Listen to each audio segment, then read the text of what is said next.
some of you guys that may or may not know, one of my students is Kayla Harrison. She's the UFC bantamweight champion right now in MMA. And prior to her last fight, and I coached her in 2 Olympics. She was 2-time gold medalist in judo. She lived and trained at my training center in Boston since she was 15 years old.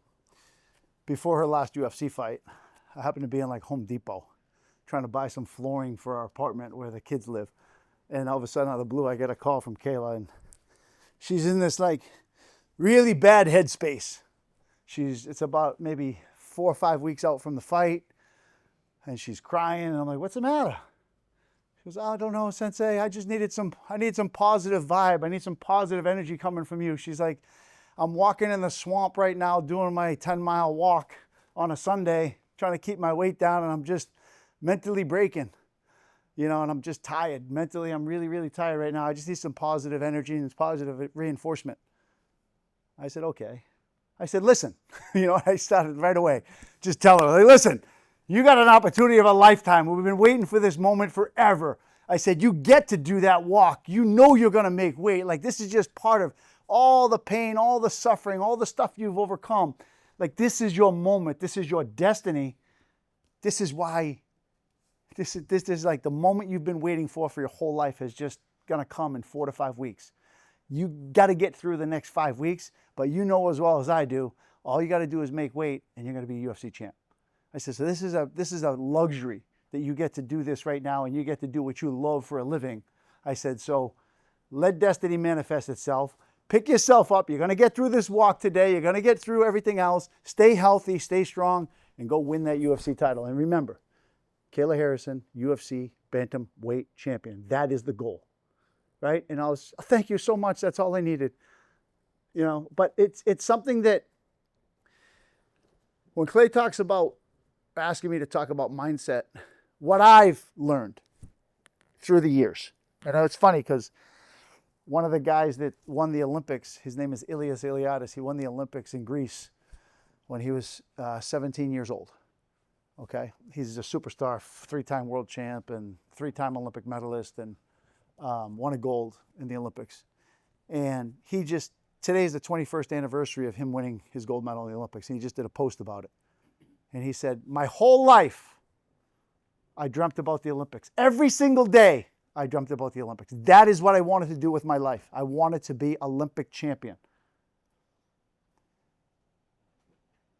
And what it takes to get there and what he put in his text today, you could probably look it up on Instagram, similar message, but he said, knew it was going to be a lot of hard work, knew it was going to be a lot of sacrificing, but it comes down to the ingredients of having that goal, deciding that's what you're going to do with your life, deciding that you're willing to make all the sacrifices, all the commitment, all the work to get there, and nothing is going to stop you from achieving your dream, from achieving your goal. Nothing. There's losses, there's injuries, there's getting beat when you didn't think you were going to get beat. There's upsets, but what gets you to the end goal is your attitude and your mindset. That you believe that you are invincible. Nothing can stop you. Nothing will stop you. Have a positive, can-do attitude with everything. Like it's weird for me because I never allow negative thoughts, negative things to cross my mind and come into my universe. I push them away all the time. And I'm a positive, can-do person. I believe in what I've learned over time is that you have to make up your mind what it is you want in life. In life. Could be sports, could be career, could be life. What do you want to achieve? What's going to make you truly happy?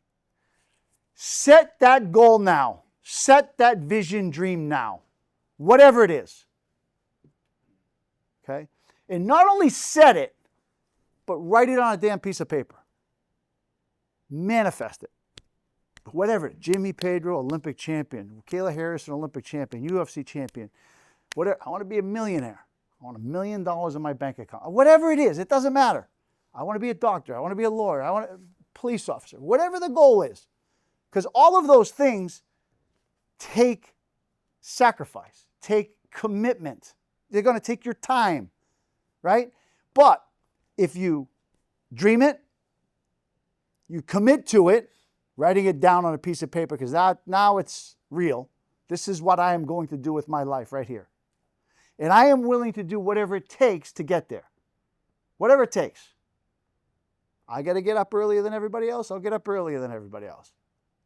I got to drive 3 hours to get to the best guy to learn from. I'm going to drive 3 hours to get to the best guy. No excuses. I'm going to pick up and move so I can get next to that guy to get better.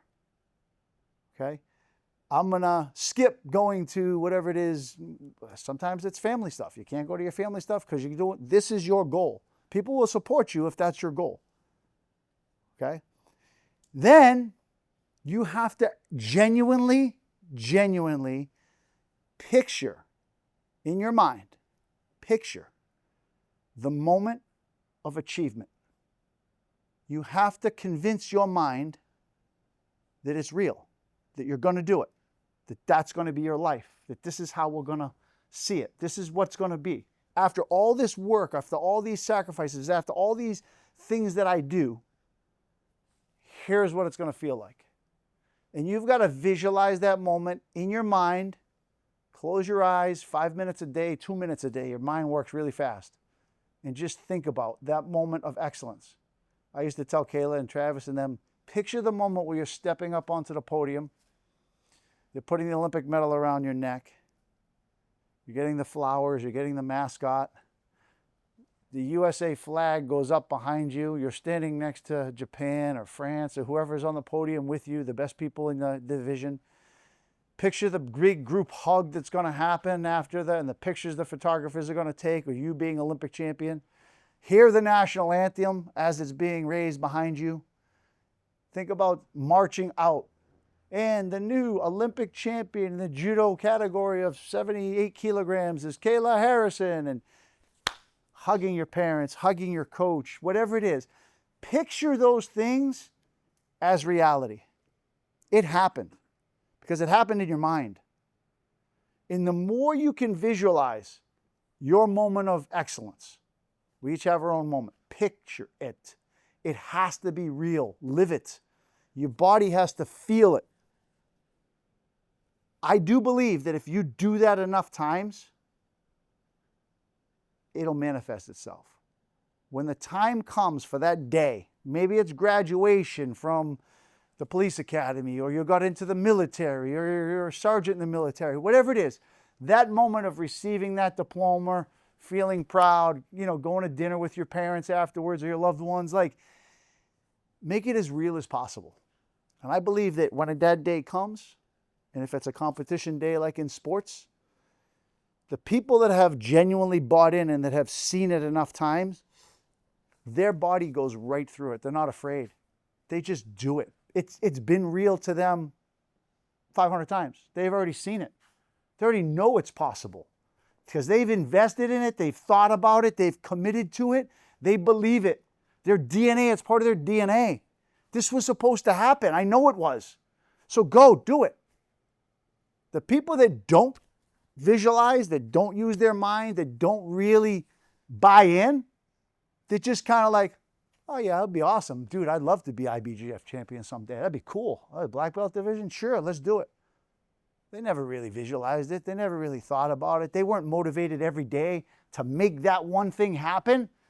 It just doesn't happen by accident, guys. It's by design. And it doesn't matter whether it's sports, it's a career, it's a life choice.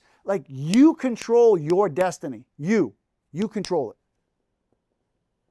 People are capable of doing some amazing, amazing things. Amazing. I don't see myself as special. I don't see Kayla as special. I don't see Travis as special. Okay? There's a reason why we all had success. And we continue to have people that are successful. It's because when you surround yourself with people that are committed, that are passionate, that are hardworking, that are dedicated, that do what it is they're supposed to do without fail. They surround themselves with winners. They surround themselves with champions. we're not special. Because those are the people we hang out with. We just believe that that's not that hard to do. I'm not saying it's easy, but what I'm saying is we're all regular because everybody around us has done the same thing. So it's like if you wanna be a champion, surround yourself with champions. You want to be successful, be around successful people. Why? Because it's the habits they have.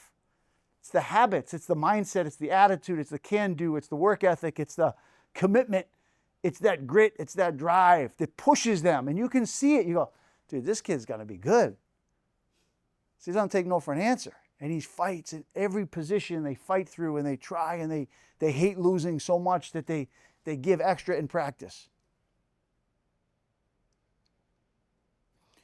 So also, as you're visualizing, when you have a moment that things didn't go well, you have to realize that every champion got beat, every champion got injured, every champion had hardships.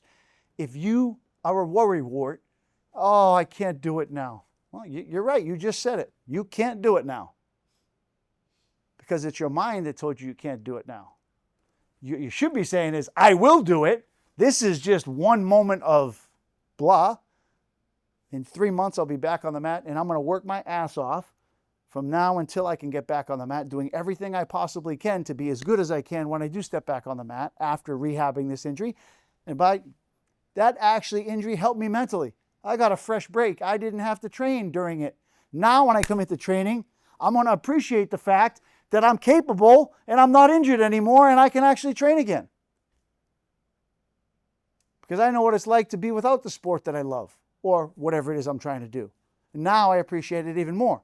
Now I'm even more motivated to succeed. Because now it's a gift I was given. I no longer cannot do it. I can participate again.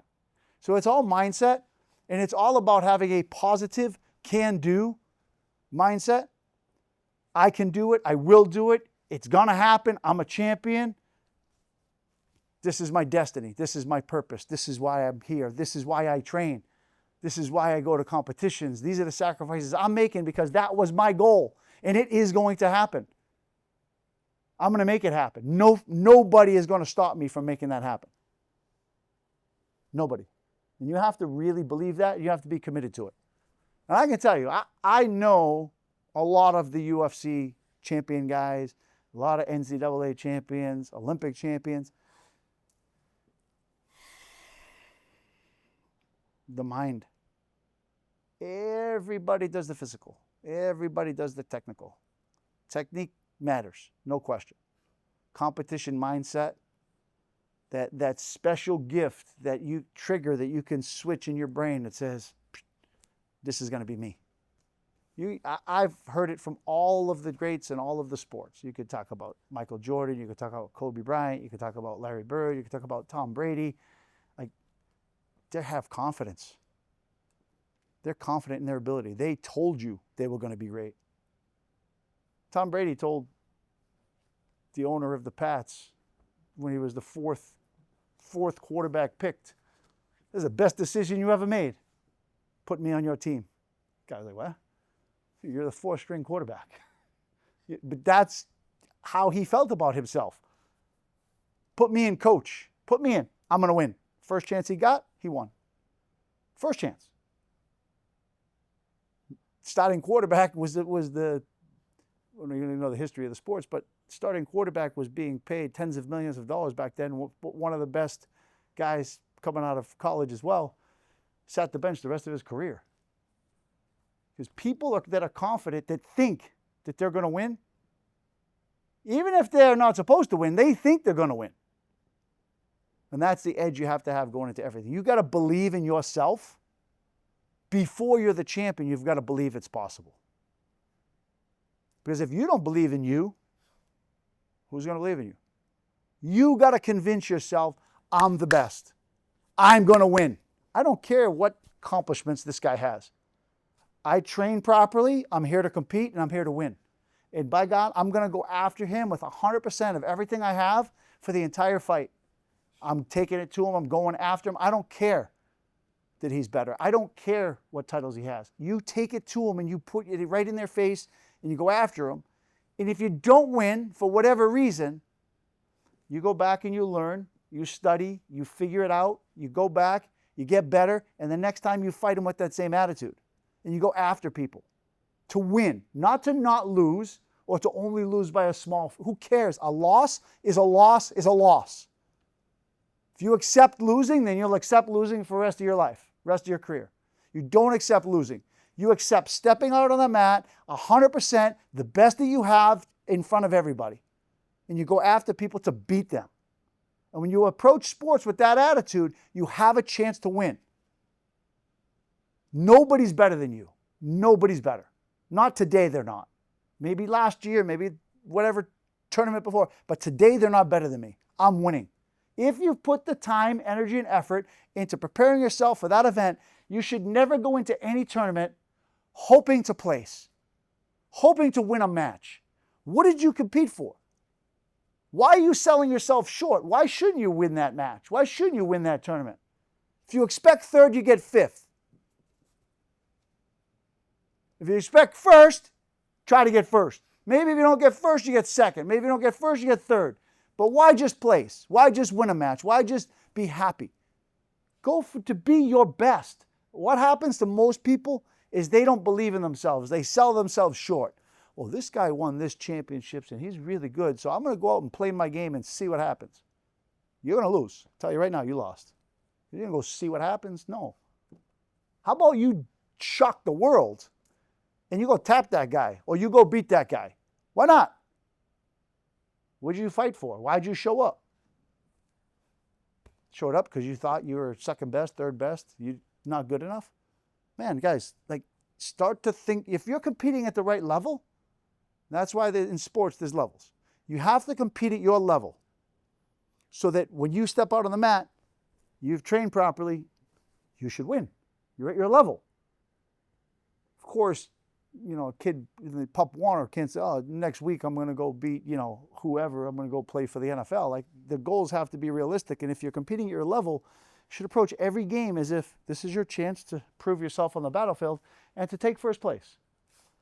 And if you don't take first place, it's okay as long as you did all the things you were supposed to do. You trained properly. You went out there, fought 100%. You went after it. You went for the win. You made all the sacrifices. You don't win, that's your best. That's okay. Learn, get better. Bring that attitude next time. And you just keep climbing and clawing to the top till your goal and your dream becomes reality. And nothing's going to stop you.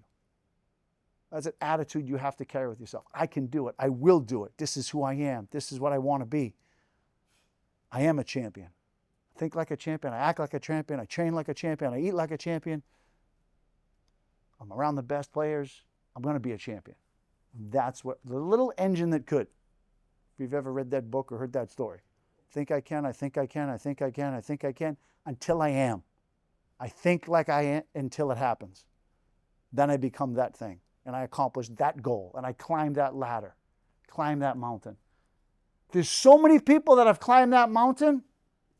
So many people have climbed it. So it is possible.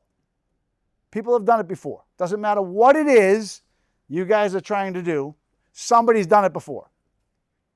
Olympic champion, IBJJF champion, UFC champion, special ops, military, Navy SEAL. Somebody's done it. You just got to be willing to make the sacrifices and pay your dues and make sure that you're the person that gets there at the end and doesn't sell yourself short.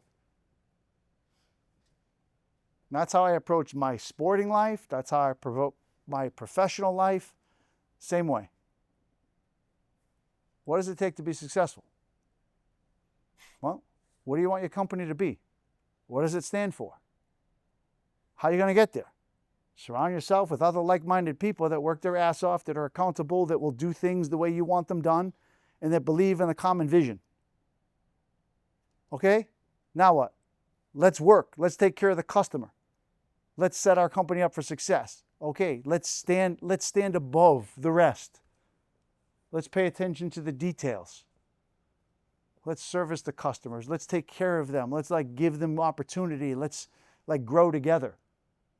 And then the workers have their responsibilities. And what you do is you you make them all accountable. You give them a job and you hold them accountable. And you let them know that it's okay to screw up. Just like sports, it's okay to lose. It's okay to screw up. Just don't do it again. Don't do it the same way. Learn from that mistake so we don't make that mistake again. But if you're lazy, if you don't do your job, you ignored emails, you don't respond to phone calls, okay, then you're not like-minded because you didn't hold up your end of the bargain. Then you have a successful company in doing things like that. But you've got to share that common goal, that common belief system. So you get buy-in, and then everybody does their job, and then it's successful. So, any questions? That's my thought. That's how I approach life. That's how I approach my career.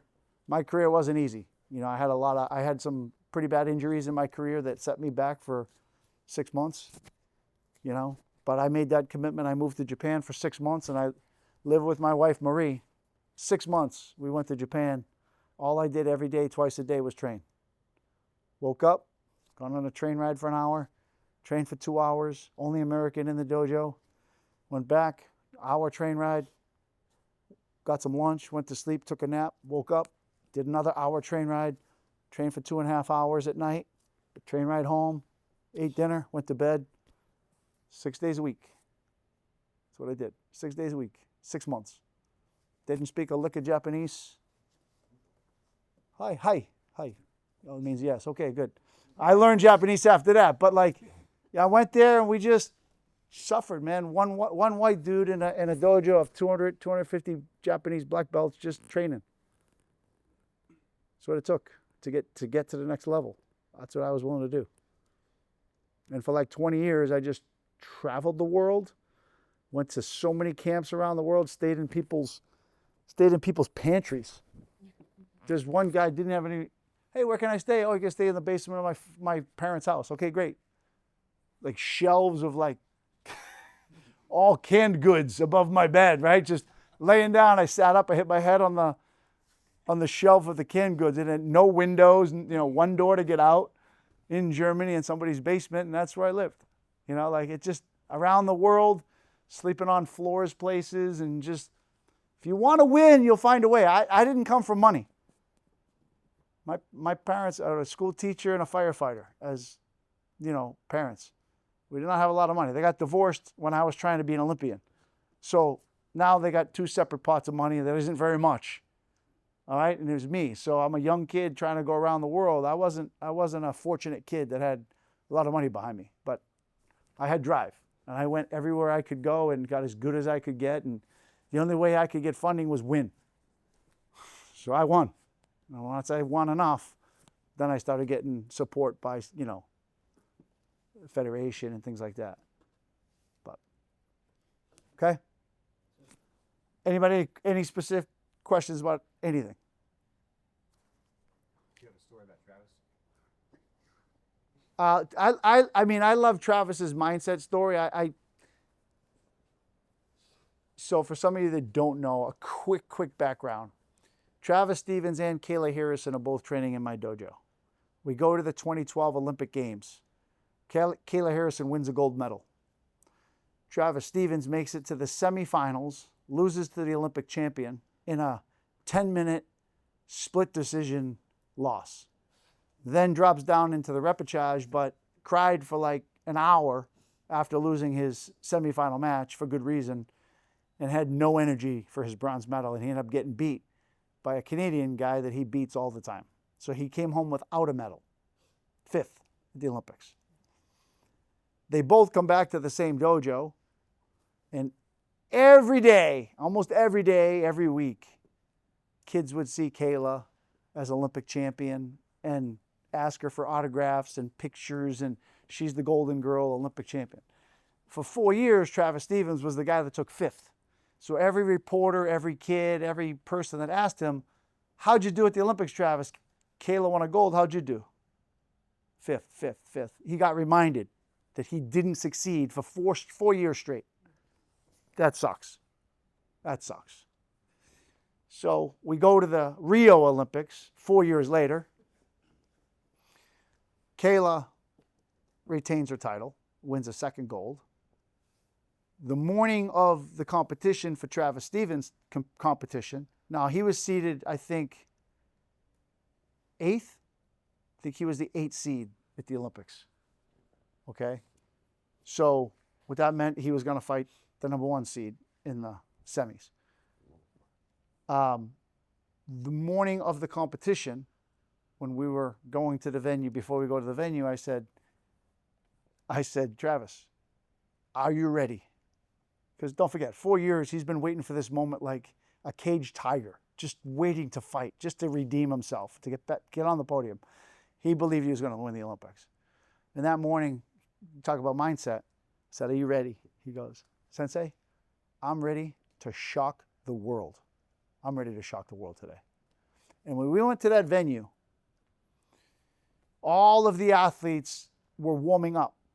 And what they want, you know, it's your first match at the Olympic Games. You've got huge jitters. Like there's nerves like you've never seen before when it comes to an Olympics, right? Because you got to wait 4 years for this competition. And if you don't do it, you got to go another 4 years.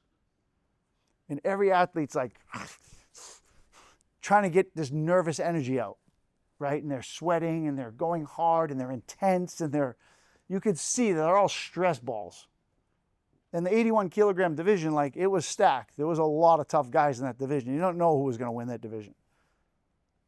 Travis shows up at the venue with that attitude, I'm going to shock the world. And he shows up with, they gave us these, it was really hot in the venue, and they gave us these bathing suits. And it said USA on it. So he had his USA bathing suit on, and he had a tank top on that said Team USA. I remember vividly, right? And we go to the warm-up area, and he just takes his big headphones, and he puts them on his big ears, and he just starts going around the gym like this. A big smile on his face, and he's like so relaxed and like calm and focused, and it was like a little kid in a candy store. Like I just brought him to like the playland, and he was enjoying the moment so much because he had waited so long for that moment to come. He was excited it was finally here, and this was his destiny. This is what he was supposed to do. So he went there to redeem himself. And if you watch the fights of him fighting in that Olympics, every single match, he was so focused. He was so sharp. He was in it to win it. But it wasn't the fighting that made him win. It was the belief beforehand. It was that I'm going to shock the world attitude. Because he had already made up his mind he was going to win the Olympics that day. He had already committed to it. He had set that goal, set that dream, did all the preparation, and went into that Olympics relaxed, focused, and with an attitude. And when he shocked the world was the guy that was number 1 guy in the world, the Georgian guy, Chirikishvili. That guy had beaten Travis like 5 times in a row, all by Ippon. The guy beat him every single time by Ippon, and most of the time in less than 2 minutes. The guy carried the flag in the opening ceremonies for the Republic of Georgia. He's a superstar. When he saw the draw and he knew he had Travis in the semifinals, the guy thought he won the lottery. That's how confident that guy was beating Travis, because he had fought him 5 times before. And that's when I said, Travis, this is what we're going to do for this fight, okay? I said, I don't want you to be the Travis that you usually are. I don't want you to go out there, and I don't want you to swing for home runs at the beginning of the fight, because the last few times he did that, the guy picked him up and countered him and smashed him for Ippon. I said, here's what you really need to do. We go out there and we make this an ugly fight, and we make it a hard fight right from the beginning. I don't want big attacks. I want smart attacks. I want safe attacks. I want you to drag this guy deep into the match, and I want you to make him tired. I don't want you to try to throw him. The longer this match goes, the more doubt this guy's going to have, the more anxiety he's going to have, because you're supposed to be an easy fight for him. As soon as he starts feeling that pressure, you will beat him. That was the strategy. And if you watch the fight, like there's some ugly attacks Travis makes early. but it's for a good reason. You can't go into something doing the same thing you did last time and expecting to win. If the guy's got your number, he's got your number. If you play your traditional same way. But if you change, you're unorthodox, and you change the strategy, and you make it a hard match for the person, and you do things that are unpredictable and not what he's expecting, the dynamic changes a lot. And that strategy paid off for that match, and he beat that guy and ended up choking him out and winning the match. And he shocked the world when that guy tapped out. I can tell you right now. There's not a single person in Georgia that thought Travis was beating that Georgian. There's not a single person in that stadium, other than me and Travis, that thought Travis was going to beat that guy. So that's a Travis story, but that's making up your mind and making it happen. And that guy went through more trauma that year. He had sepsis, where he had to have, like, he almost died. They had to put IV right into his heart. He was on a drip thing, spent months on a drip thing trying to get the infection out of his body. He had a lot of ailments going in, bad back, set him back. In fact, there was a time during that run to the Olympics where Travis was leaving the country. So he's a guy who cuts a lot of weight. So when he leaves the country to fight, he loses like 3 days of training because he's just cutting weight. He can't train hard and work on his technique. He's just doing a weight cut for 3 days. Then he fights. Then he would lose. Then there would be a day of travel. He'd come home. We're losing like 5 days of training every time he traveled. And you did that like 4 or 5 times in a row. We're losing months of training. So he's actually getting weaker instead of stronger by competing. Does that make sense? Because like if you stay home, like you train, you get stronger, you train, you get better, you train. Every day you're training, you're getting better. When you're taking days off, you're getting weaker, especially if you have to make a big weight cut. Your muscles are getting weaker. You're not explosively strong. So there was a period of time where we just sat him home for 3 months and he didn't travel anywhere so that he could rebuild what he had lost by going to all those events. And that was after having a bad back. So he had a lot of injuries that he had to overcome and sicknesses. It's never easy. The road to the top is never easy. Just remember that. It's tough. Guys, thank you so much. Thank you.